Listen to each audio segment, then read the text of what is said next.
On en vient à la question du mobilier urbain d'information et la parole est à Frédéric Badina-Serpette. Merci, monsieur le maire. Alors nous sommes tous, je l'imagine, surpris, voire choqués des campagnes de publicité qui se développent, soit via des opérations commerciales à la sortie des métros, soit via une privatisation sauvage de l'espace public. Certains ici se rappelleront peut-être en 2014 de l'opération Toyota qui a visé à débaptiser la rue Muller au nom de son dernier modèle sans aucune autorisation relative à la nature réelle de l'opération.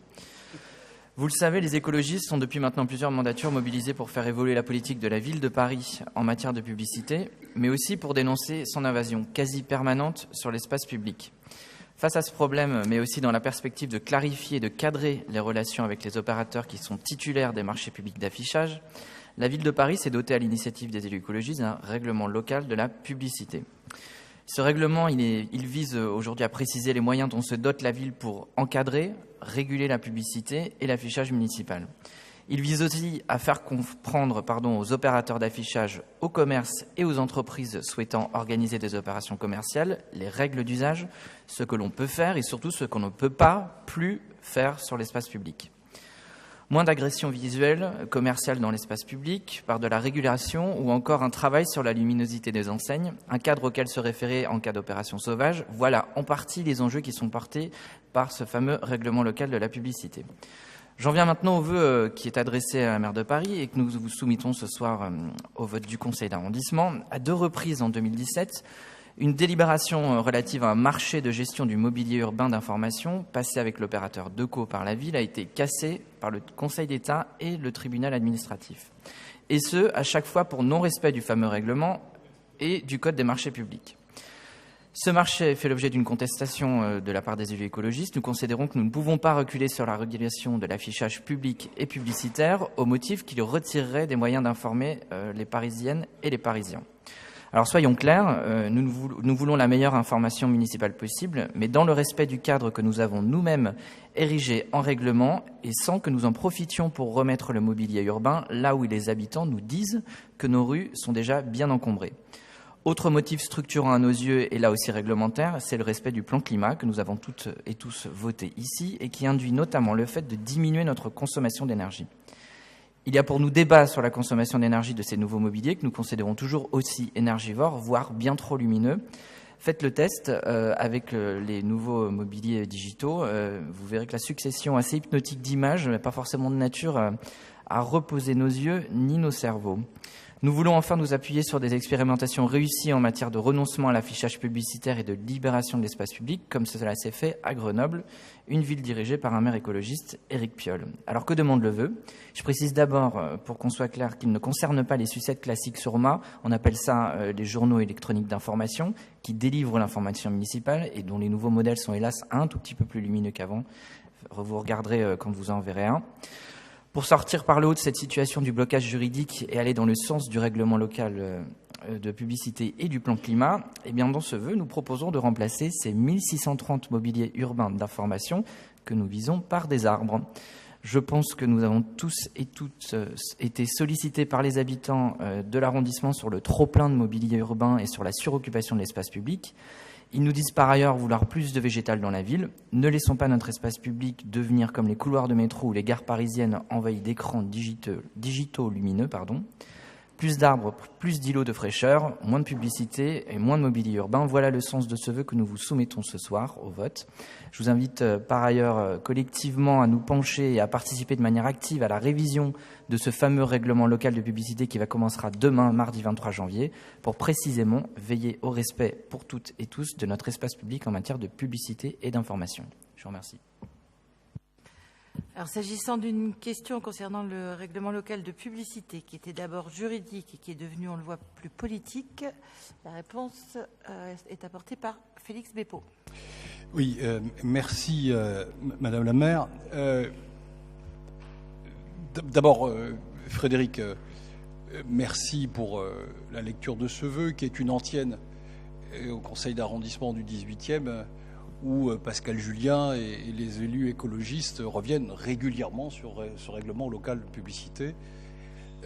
Ne vous inquiétez pas, ce n'est pas le règlement local de publicité qui est remis en cause par les aventures juridiques que nous avons vécu depuis décembre 2017. Il y a d'abord eu une consultation sur ces mobiliers urbains d'information. Cette consultation s'est traduite par le choix d'une société et ses concurrents ont déposé devant le tribunal un référé pour interpeller sur le fait que le marché tel que nous l'avions passé n'intégrait pas du mobilier numérique. Et pour cette raison, l'ETA, le Conseil d'État, ont effectivement reconnu qu'à l'époque, les choses telles qu'elles avaient été rédigées dans cette consultation ne prévoyaient pas effectivement du numérique et que cette nouveauté devait se traduire par une nouvelle consultation qui est actuellement en cours et sur lequel, dès que l'appel d'offres pourra être attribué, il sera grand temps effectivement de revenir sur un sujet, et en particulier celui qui vous préoccupe, qui est la nécessité de réviser le règlement local de publicité, puisque lorsqu'il avait été discuté dans sa première formule, les mobiliers numériques n'étaient pas inclus dedans. On voit bien qu'il y a un certain nombre de choses qui peuvent faire qu'un règlement local de publicité doit être revu régulièrement pour le mettre au goût du jour. Donc aujourd'hui, nous sommes dans une discussion juridique et l'affaire est devant le Conseil d'État en deuxième lecture après le lancement de cette consultation. Si le Conseil d'État considérait que la ville a tort de considérer que faire de l'information via ces mobiliers urbains, parce que c'est de ça dont il s'agit, tu l'as dit dans tes considérants, on considère effectivement que on a besoin de ces panneaux-là dès lors qu'on fait de l'information pour les Parisiens, et que ce contrat, cette convention, elle existe dans ce cadre-là, et dans un cadre qui, je dois le dire au passage, rapporte de l'argent sous forme de redevance à la ville. Donc, il y a une vicissitude juridique qui n'est pas encore terminée. Premier point. Deuxième point, bien évidemment, si le Conseil d'État devait confirmer que nous devrions effectivement ne pas aller au bout de ce marché et que nous devrions enlever ces mobiliers, ils seront enlevés. De là à considérer qu'il faille implanter des arbres, etc., bien évidemment, on reprendra la discussion ici même. Mais n'anticipons pas, il n'y a pas encore de décision très claire. Moi, je considère qu'effectivement, il est encore tôt pour pouvoir effectivement voter le vœu tel qu'il est. C'est la raison pour laquelle je propose de voter contre. J'ajouterai un point, parce que ça a été dit tout à l'heure également, sur l'apaisement de l'espace public qu'apporterait le vélo. Tu as parlé d'encombrement de l'espace public de ces mobiliers urbains. En ce moment, il y a une autre pollution qui arrive, un autre encombrement, c'est tout ce qui est le free floating avec les vélos qui s'installent un petit peu partout. Il n'y a pas de vœu. Nous l'avons déposé trop tard au groupe des démocrates et progressistes. Mais je pense que ça, c'est de nature véritablement et immédiatement, parce que tout cela se fait sans autorisation et pollue déjà la vie des Parisiens. Là, en l'occurrence, lorsque le jugement sera connu, il sera grand temps effectivement d'enlever ces mobiliers et de les remplacer par autre chose. Mais pour l'heure, je propose qu'effectivement on attende la décision de justice avant de l'anticiper. Merci, Monsieur Beppo. Y a-t-il... Oui, Gérald Briand. Oui, juste sur une explication de vote, c'est sur...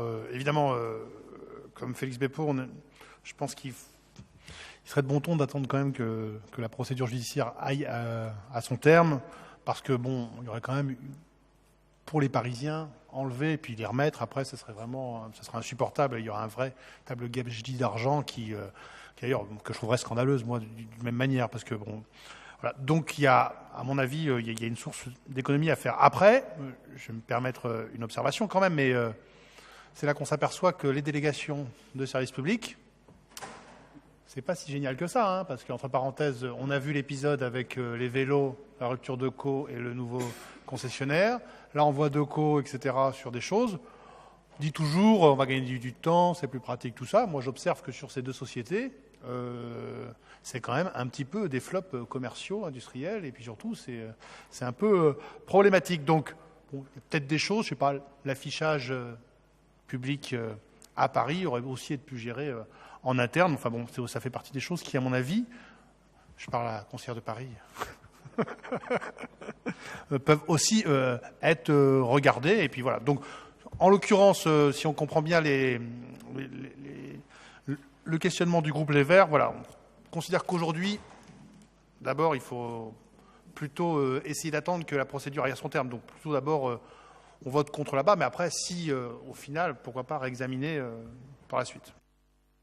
Merci. S'il n'y a pas d'autres demandes de prise de parole, je vais mettre ce vœu aux voix. Qui est pour? Qui est contre?